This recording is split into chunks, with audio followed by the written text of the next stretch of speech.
Story 1. My D-Day story. My wife gave multiple review on Airbnb about how the beds are comfortable. So, everyone is sharing their story on here of their D-Day. So, I will share mine. Buckle up as this will be a long story. Needless to say, it's complicated. My D-Day was December 8th. I learned the night before that my wife had not only been having online affairs since the beginning of November, but by the end of November, she had a physical affair with another man. Needless to say, I was crushed. I had a morning meeting with my team, but I wasn't able to talk because my mouth was so dry. My wife was out of town at her mom's house due to her mom had just had cancer surgery the week before. After my meeting, I hopped in my car and drove 2.5 hours to see her and talk with her. I started the conversation with how is our marriage. She then unloaded on me and blamed me for everything wrong in her life and anything bad I may have said, done for the last 24 years. I was speechless. I didn't know what to say. I point blank asked her, are you pursuing other men online? She told me no. I then showed her where she had left a review for an Airbnb. She had mentioned how the beds were comfortable and the kitchen was well stocked. She then laughed and told me that her friend wanted to see what an Airbnb was like. I was crushed once again because she was not willing to be truthful with me. After I brought her back home, a few days later, she booked another Airbnb in town. She told our 3 children that mommy and daddy need some time apart before one of us ends up with a rolling pin in their head. She had wanted to catch an Uber ride to the house, but couldn't, so I gave her a ride there. She didn't want me to know the location. On Wednesday, she asked me to meet with her so she could talk with me. I agreed and we talked. She told me she wanted a separation and gave me this letter outlining her rules for the separation.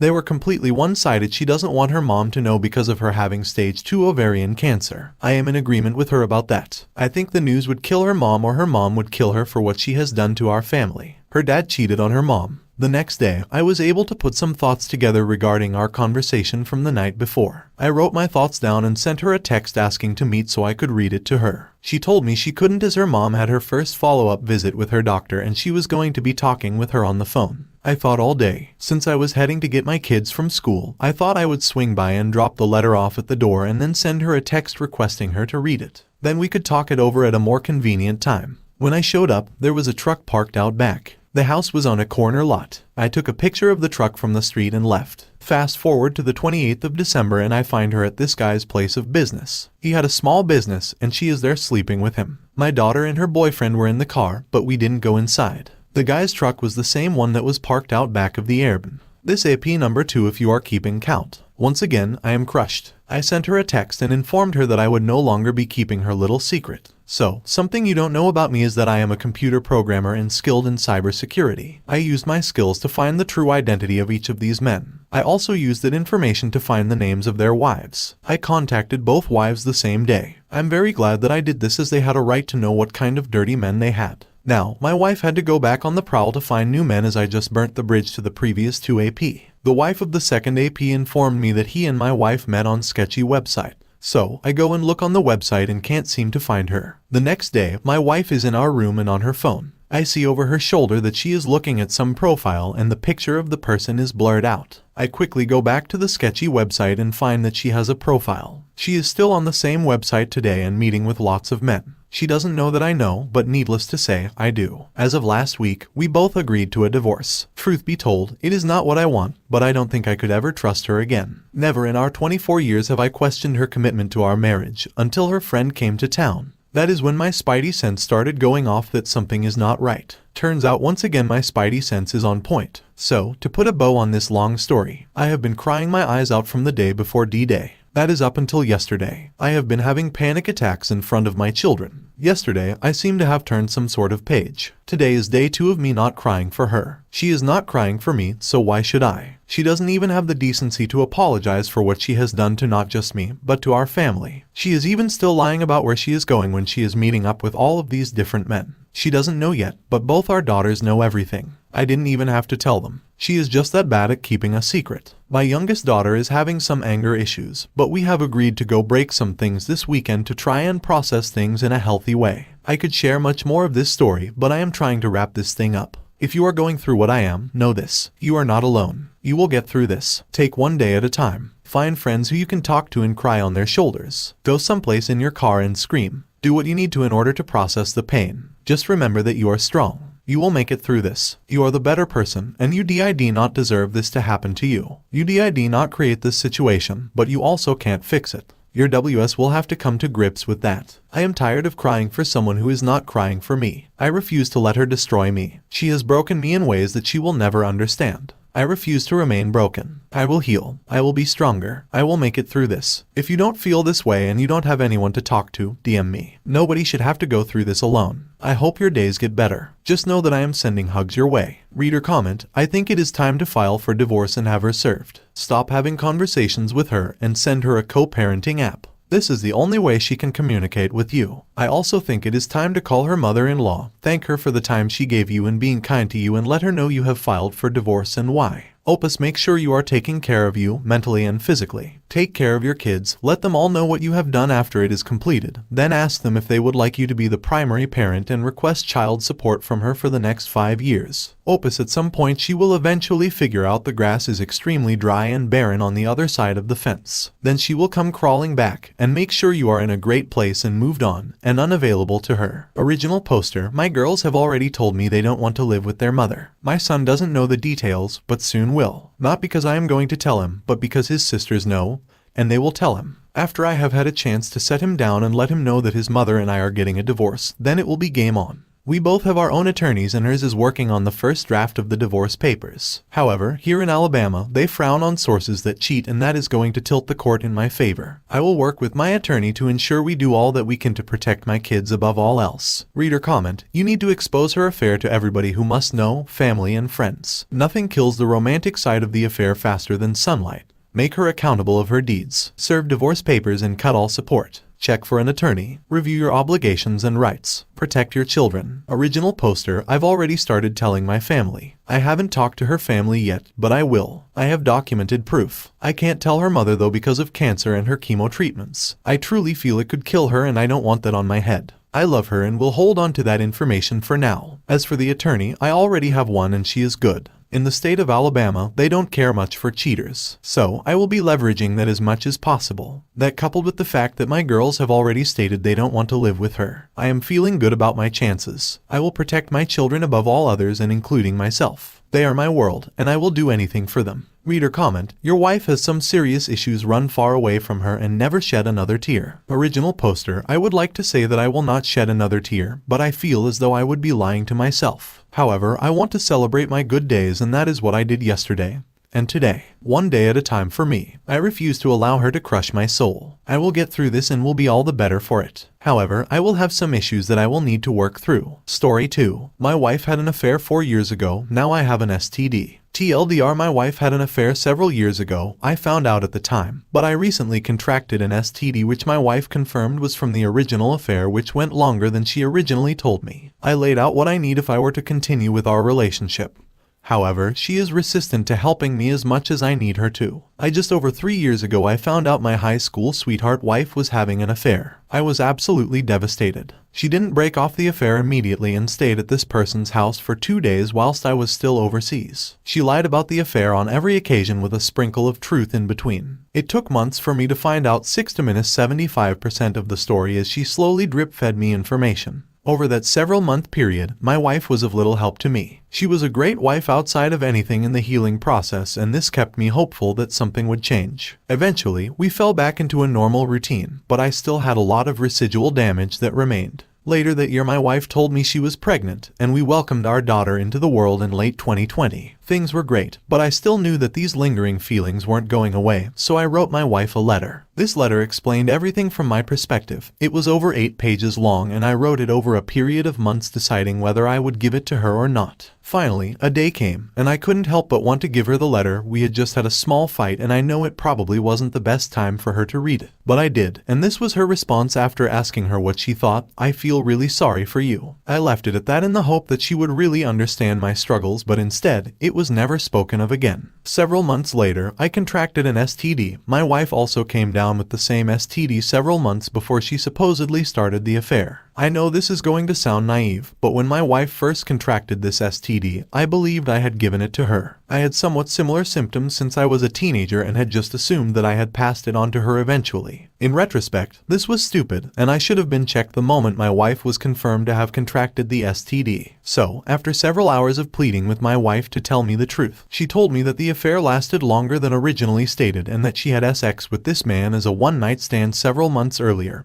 and then started a full affair with him several months later. This is somewhat believable as I looked over her phone records at the time and details of her location were freely available on her mobile phone bill. Her story does align, however, she shows many traits of a liar such as not answering my question with a yes or no answer, blaming me for not getting over the affair and tends to have many episodes of inappropriate yelling, etc. Upon finding out the second chapter of the affair, I laid it down bare to my wife and told her I need her to step up and really help me through this if she wants this relationship to survive. If not, we needed to separate. I asked for therapy, transparency, time to talk about the affair so I can lay it to rest, full accountability, understanding of my emotions, and for her to be proactive in helping me. She didn't do any of these things on her own accord. It always required a push from me and a fight between to get anywhere. She did listen to a couple of podcasts, I believe, but nothing ever came of it, and her continual denial of helping me through this ensued. Our marriage has been a yo-yo for the last 2 months. I have to continually ask her to be proactive.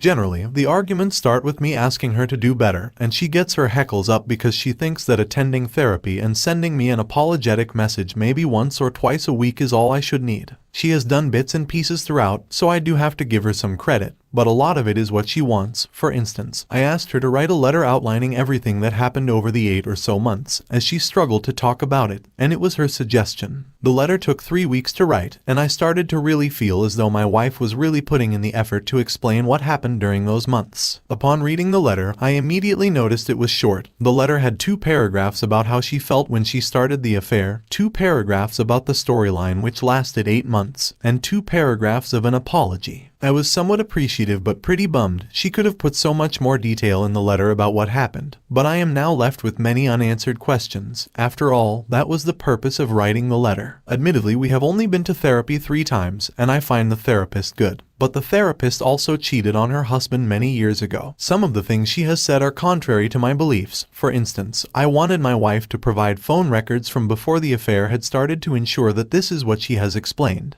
My wife refused and the therapist agreed with my wife, stating, "And what good will that bring?" I was quite stunned. I thought the therapist would ask my wife to be fully transparent so I don't have to live with the thought that my wife could possibly be a serial cheater. But that wasn't the case, and I'm still unsure whether this therapist is right for us. I would also like to clarify that my wife is still a great wife. She has agreed to spice up our sex life, which has been great. She is a great mother to our beautiful daughter, and she is just an all-round great partner. There has been no sign of any infidelity within the last 3 or so years, and I do believe without a shadow of a doubt that she is sorry for having an affair rather than dealing with our marital issues at the time. I am at the point where I want to give up. My wife believes that what she has provided and is currently providing is more than enough, and anything above that is crazy. So much so that she will probably end up walking away if I don't accept therapy, and a message every so often apologizing for the things she has done. My wife is aware that I have PTSD from all of this. I have spoken to her at length about why I think I need the things I have asked for, but she pushes so hard on her line of what is appropriate that I am starting to think that maybe I am asking too much. I understand that it has been years, but I never got to heal initially, and facing a lifelong STD and finding out about a further betrayal recently has really put me into a bad headspace. Reader comment: have you had your child DNA tested is my first question, and because you continue to let her rug sweep everything, nothing changes. I would serve her with divorce papers. You can always stop the process, but at least then she might get serious. But I really think her heart is not in it and she is a lost cause. It is not up to you to do the hard yards, it is her. Original poster: it did cross my mind, but my child is a spitting image of me, and I am quite certain that she was not having an affair anywhere close to that time. Reader comment: the kid looking like the husband only means that the cheating spouse has a type.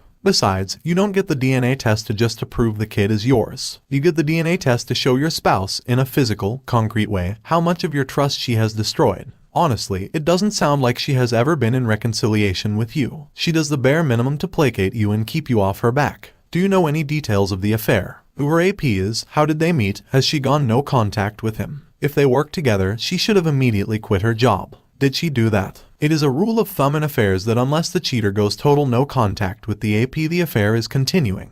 You seem like you want to reconcile. She seems like she just wants to sweep it under the rug. It takes two to reconcile. If you want to see examples of how wayward spouses act and want to reconcile, browse the posts on the subreddit support for waywards. You will see a vast difference between the way your wife acts and how the posters there act. Original poster: I am 99.9% sure the child is mine.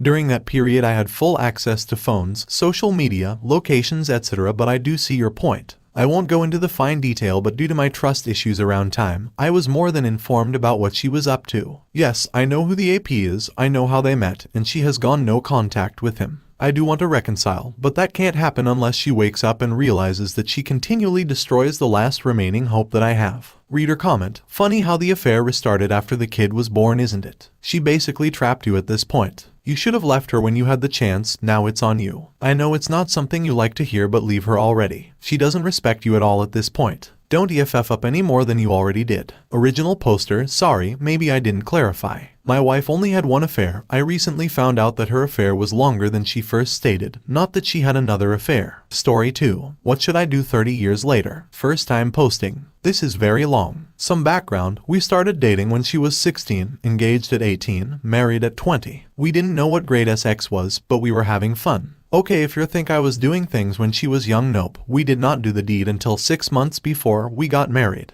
We owned a house and were poor due to the payment was 3/4 of my net pay, but happy. This was 1983. Our son was born in spring of 1985. We did the same in 1987. Yes, second kid spring of 1988. I had worked 80 hours a week up until then, so I had to get money to pay for kid number 2. Got third job now at 100 hours a week and 16 credit hours in college. You got it, I got about 10 hours of sleep a week. My wife told me she might be bi. I told her to date a girl and find out, and I told her not to tell me about it when she got home. I loved her so much that I wanted her to be happy, and spending the rest of her life thinking about it, she would never be happy. So, if she left, and if she stayed, I knew she would not be cheating with a girl. She stayed. Some backing up in time. Her mom told us X was nasty and you had to never touch down there, just lay there and let him do it. It took me 6 months to get her to let me go down on her. When I met her, she was 36 D cup, and when she was 12, when she was asked what she wanted something from the bar, she was with her mom and dad. When we got married, she was 40 E cup. Why did I tell you this? Right after we were married, she told me it made her cringe if her breasts were touched. Due to all the boys GRPing her in school, this is important later. When I finished school, got a one job and only worked 60 hours a week. We had an adult BBS from 1990 to 1995-ish. We went to parties that some of the other BBS had. One was once a month and could get wild. Girls were going down on guys on the dance floor, things like that. If my wife could not get a babysitter, she went alone. One time my brother got home early, so I went to join them. The place was closed, went home, she got there an hour later, I told I went, and she said that when they closed, they went to a house nearby. About a year later she got a temp job filling in for someone in an office. When I was doing work on the BBS, I found a MSG to my wife from Joe, telling her that her boss told him all the things she was doing in the van at lunch and would she do that with him. She replied yes, but I need to tell George I can't find a babysitter like I do most of the time. So, he did give a full detailed description of what she was doing with her boss. I'm not sure what I can say in here, but I'm just going to give some highlights. He started playing rough with her now 44 EE cup. Then he her boob. Remember, she told me not to touch them. She then went down and swallowed it. I finished the work on BBS. Told her we need to talk. Then we went into the bedroom. I did not say anything. She told me everything that happened. But more R than 30, and told me she planned to do it with Joe that weekend. When I asked her why she told me that, she said his wife didn't have sex with him that often, so she felt bad for him. When asked about the rough play, she would not answer nor about her drinking his juice. She said I could sleep with someone to get even. I told her I would only have sex with someone else if she was there. So, no more parties for her. Flash forward 30 some years. I'm not sure what triggered it, but it hit me like a brick wall. Not only what she let him do, but what was she doing when not at the BBS parties. I have been watching podcasts on YouTube about how women won't let the husbands do things they fantasize about, so the husbands don't think they are prude.